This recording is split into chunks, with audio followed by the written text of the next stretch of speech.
ప్రస్తుతం బాలయ్య అంజలిని తోసేసిన వీడియోని ఓ రేంజ్లో ట్రోల్ చేస్తున్నారు కొందరు. కానీ అసలు అక్కడ జరిగింది వేరు. అక్కడేం లేదని హీరో విశ్వక్సేన్, నిర్మాత నాగవంశీ క్లారిటీ ఇచ్చారు. విశ్వక్సేన్ నటించిన Gangs of Godavari cinema May 31న రిలీజ్ కానుంది. ఈ సినిమా ప్రమోషన్లో భాగంగా రీసెంటుగా జరిగిన Gangs of Godavari cinema pre release ఈవెంట్కు గెస్ట్గా వచ్చాడు బాలయ్య. అయితే ఫోటోలకు ఫోజులు ఇచ్చే క్రమంలో హీరోయిన్ అంజలిని బాలయ్య పక్కకు జరగమని నెట్టాడు. ఈ విషయాన్ని అంజలి సరదాగానే తీసుకున్నట్టుంది. కానీ సోషల్ మీడియా మాత్రం చాలా సీరియస్గా తీసుకుంది. బాలయ్యకు మహిళలకు గౌరవం ఇవ్వటం తెలీదని గట్టిగా ట్రోల్స్ చేస్తున్నారు. అలాగే బాలయ్య ఆల్కహాల్ బాటిల్ని కూడా వైరల్ చేస్తున్నారు. దీంతో ఈ విషయంపై విశ్వక్సేన్ స్పందించాడు.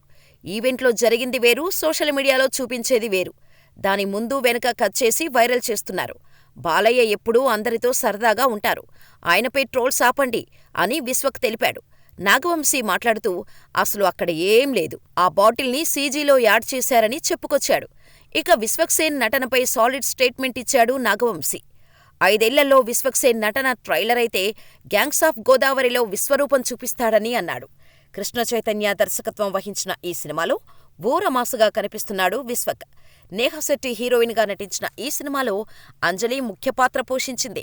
మరి గ్యాంగ్స్ ఆఫ్ గోదావరి ఎలా ఉంటుందో చూడాలి.